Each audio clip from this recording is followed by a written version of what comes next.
کا اجالا شان رمضان ہے سارے مہینوں سے، ہے سارے مہینوں سے نرالا شان رمضان۔ جناب آپ کا خیر مقدم ہے۔ الحمدللہ آج ہم نے پہلا روزہ اختیار کیا اور جس مہینے کا انتظار تھا بالآخر وہ مہینہ آ گیا، ماہ رمضان، اور الحمدللہ ثم الحمدللہ ہم نے 11 تاریخ کو چاند دیکھا عیسوی اعتبار سے، اور 12 تاریخ کو روزہ رکھا، تو 11 اور 12 دونوں کی نسبتیں ہمیں حاصل ہو گئی ہیں۔ اس اعتبار سے آپ جانتے ہیں کہ ہر سال الحمدللہ رحمت سحر میں آذان کے بعد جو ہے آپ کے مسائل اور ان کا حل جو ہے یہ سیگمنٹ پیش کیا جاتا ہے، اور اس سیگمنٹ میں حضرت قبلہ علامہ مفتی محمد اکمل مدنی صاحب ہمارے ساتھ تشریف فرما ہوتے ہیں، اور انشاءاللہ انتہائے رمضان تک یہ سلسلہ جاری رہے گا۔ تو میں پیشگی یہ آپ کی مطلع کر دوں آپ کو کہ آپ کے جو سوالات ہیں وہ آپ تحریر کر لیا کریں، ٹیلی ویژن سیٹ کی آواز بند کر لیا کریں، یعنی کم کر لیا کریں، تاکہ آپ کی آواز بھی ہمیں مناسب طور پر آئے، آپ کے سوالات بھی ہم لے لیں اور ان کے جوابات بھی مناسب طور پر آپ تک پہنچائے جا سکیں۔ تو آپ کی کالز لی جائیں گی، آپ اسکرین پر دیے گئے نمبرز پر کال کر سکتے ہیں، اپنے سوالات کو شامل کر سکتے ہیں۔ یہ سیگمنٹ جس کا پورا سال آپ کو انتظار رہتا ہے الحمدللہ اس کا آغاز ہوا چاہتا ہے۔ تو سر میں چاہتا ہوں کہ جو آپ کے پاس سوالات آن لائن آپ کو موصول ہوتے ہیں پہلے آپ ان کے جوابات کی جانب آ جائیں، پھر ہم کالرز کو لے لیتے ہیں۔ جی جی جی اسی طرح اگر پریگنینسی میں ہوں تو پھر کیا حکم ہوگا؟ دیکھیں دونوں صورتوں میں روزہ رکھنا فرض ہے، اچھا، لیکن اگر فرض کر لیں کہ کوئی بہن حالت حمل میں ہے اور ماہر ڈاکٹر یہ کہہ دیتی ہیں کہ روزہ رکھیں گی تو آپ کو بھی نقصان ہو سکتا ہے یا پھر بچے کو ہو سکتا ہے، اچھا، تو اگر واقعی ایسا ہے تو پھر وہ روزہ چھوڑ سکتی ہیں اور بعد میں اس کو رکھ لیں۔ یا کوئی سابقہ زندگی کا تجربہ تھا کہ پہلے پریگنینسی تھی اور اس کے اندر روزہ رکھا اور بہت زیادہ حالت خراب ہو گئی تھی، تو وہ سابقہ تجربہ موجودہ رمضان کے روزہ چھوڑنے کے لیے شرعی عذر بن سکتا ہے۔ یا موجودہ مشاہدہ ہو کہ روزہ رکھا اور حالت بگڑ گئی تو پھر اگلے دنوں کا روزہ بھی چھوڑ سکتی ہیں، بعد میں قضا کر لیں۔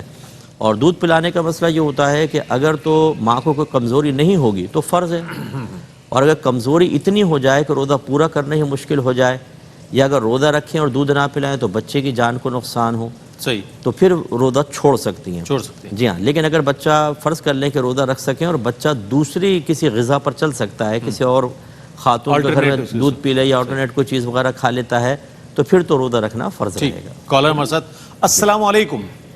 وعلیکم السلام۔ پہلی کالر ہیں آپ، سوال بتائیے گا۔ جی میرا سوال یہ ہے کہ جو لوگ کرائے پر مکان لیتے ہیں نا تو ایک مخصوص رقم دے دیتے ہیں کہ 6-7 لاکھ روپے ہم نے دے دیے، اور پھر اس پر رینٹ نہیں ہوتا، اور پھر جب وہ گھر خالی کرتے ہیں تو ان کو ان کی رقم دے دی جاتی ہے، تو کیا یہ جائز ہے؟ ٹھیک ہے، آپ کے سوال کو شامل کرتے ہیں۔ جی کیا کہیے گا مجھ سے؟ دیکھیں جو مجھے سمجھ میں آیا یہ کہہ رہی ہیں کہ جیسے 7-8 لاکھ روپے دے دیا ایڈوانس تو کرایہ نہیں ہوگا، کرایہ نہیں ہوگا، اور جب چھوڑیں گے تو وہ واپس لے لیں گے۔ جی جی، تو یہ شرط جائز نہیں ہے۔ ہاں جی، اس لیے کہ یہ تو آپ یہ اجارہ ہے اور اجارے کے اندر اجرت لازم ہے۔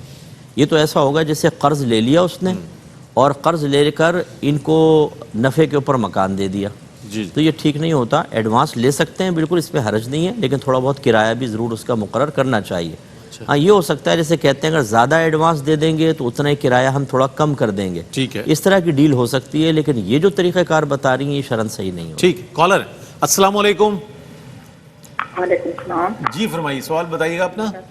میرا سوال یہ ہے کہ میرے پاس سونا اور چاندی موجود ہے، لیکن میں نے کس گاڑی بیچی ہوئی ہے، اس کی رقم جو ہے 2 ماہ بعد ملنی ہے، اس کی بھی زکات دینی ہوگی یا سونا اور چاندی کی زکات دینی ہوگی؟ دوسرا تراویح جو ہے 2 سنت کی نیت کرنی ہے یا 4 کی؟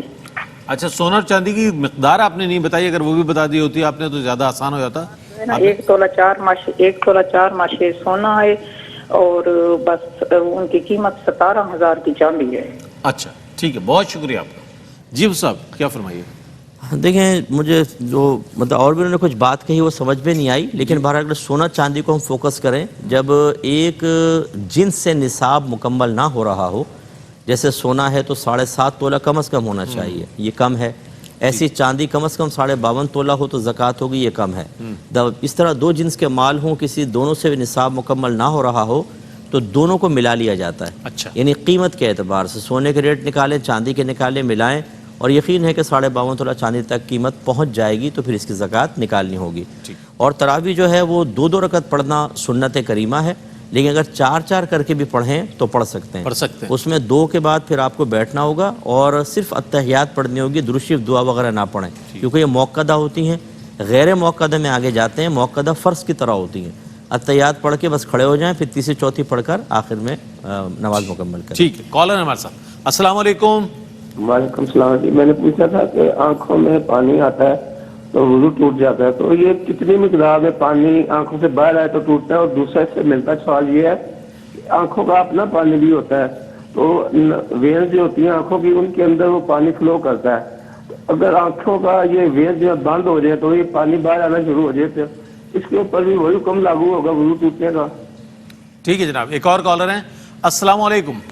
وعلیکم السلام. جی بھائی میرا سوال یہ مفتی صاحب سے کہ جو شوہر کی گریجویٹی ہوتی ہے کیا اس میں کوئی سرکہ بھی ہوتا ہے، جیسے میں سسرال والے کو دینا ہوگا اس میں سے، یا وہ صرف انہوں نے کہا تھا میں آفس والوں نے کہ یہ صرف آپ کا ہی ہے، آپ کے لیے ہے. ٹھیک ہے. مگر وہ لوگ مانگ رہے ہیں تو اس کا بتائیے گا. ٹھیک ہے، لیتے ہیں آپ کا جواب بھی لے لیتے ہیں. بہت شکریہ. جی مصطفیٰ. جی یہ آنکھوں سے جو پانی نکلتا ہے اگر تو بیماری کی وجہ سے نکلتا ہے یا دکھن کی وجہ سے نکلتا ہے تو وہ ناپاک ہوتا ہے. اچھا. تو بس وہ تو اگر ایک قطرہ بھی اگر نکل آیا تو وضو توڑ دے گا، اتنی مقدار ہے. ہاں اگر آنکھوں کے اندر رہا، باہر نہیں نکلا، گیلا پن بھی محسوس ہو رہا ہے، لیکن جب تک وہ باہر نہیں نکلے گا وضو نہیں ٹوٹے گا. اچھا. اور اس کے علاوہ چاہے ویسے آنسو نکل آئے مرچوں کی وجہ سے، غم کی وجہ سے، دکھ کی وجہ سے، وہ پانی پاک ہوتا ہے، اس سے وضو ٹوٹنے کا کوئی تعلق نہیں ہے. اور یہ جو اگر کسی شخص کے انتقال کے بعد اسے کچھ مال ملتا ہے، پہلے ملکیت میں نہیں ہے، جیسے یہ ہمارے یہاں کیا ہوتا ہے، یہ گریجویٹی اور یہ پینشن جیسے ملتی ہے، تو جو نومینی ہوگا نا صرف اس کا حق ہوتا ہے، یہ مال وراثت نہیں ہے. اچھا. ہاں تو ان کے شوہر نے اگر زوجہ کا نام لکھوایا ہوا ہے تو سسرال والوں کو اس میں بالکل حق نہیں ہے. اور فرض کریں کہ والدہ کا نام لکھوایا ہو تو بیوی کا کوئی حق نہیں. اچھا. پھر اگر وہ دینا چاہیں تو اپنے طور پہ احساناً دے سکتے ہیں، لیکن شرعاً اس پہ دوسرے کا حق نہیں ہوتا. جو اس کا نام لکھوایا گیا ہوتا صرف اسی کا حق ہوتا ہے. ٹھیک. کالر. السلام علیکم. وعلیکم السلام ورحمۃ اللہ وبرکاتہ. اللہ سوال کیجیے. جی آپ کو بہت بہت رمضان مبارک ہو. آپ کو بھی بہت مبارک ہو. بہت مبارک. جی میرا مفتی صاحب کو بھی. اور میرا کوشچن یہ ہے کہ اگر کسی کے ڈیلائسز ہو رہے ہوں، گردے واٹ ہو رہے ہوں، تو اس کا جو ہے وہ روزہ ہو جائے گا؟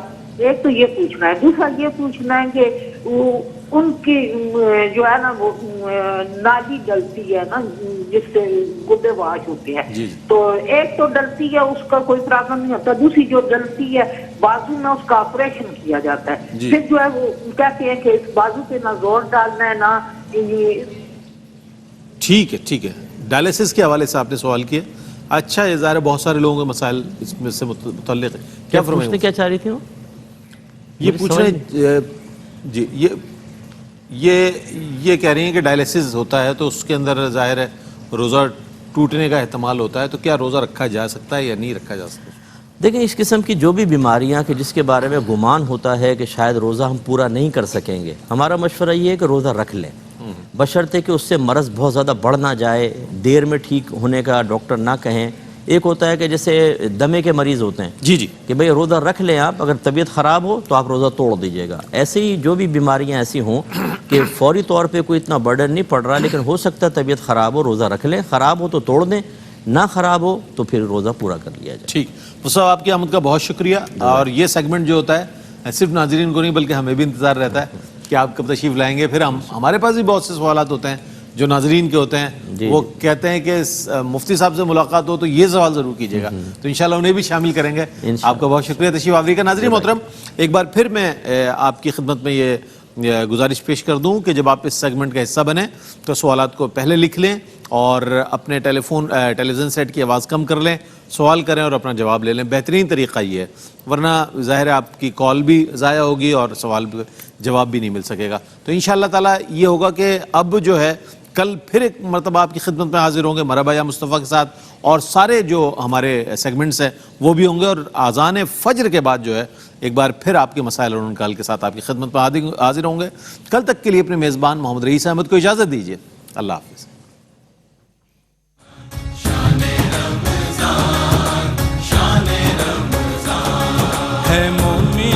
کے دل کا اجالا شان رمضان ہے مومنوں کے دل کا اجالا شان رمضان ہے سارے مہینوں سے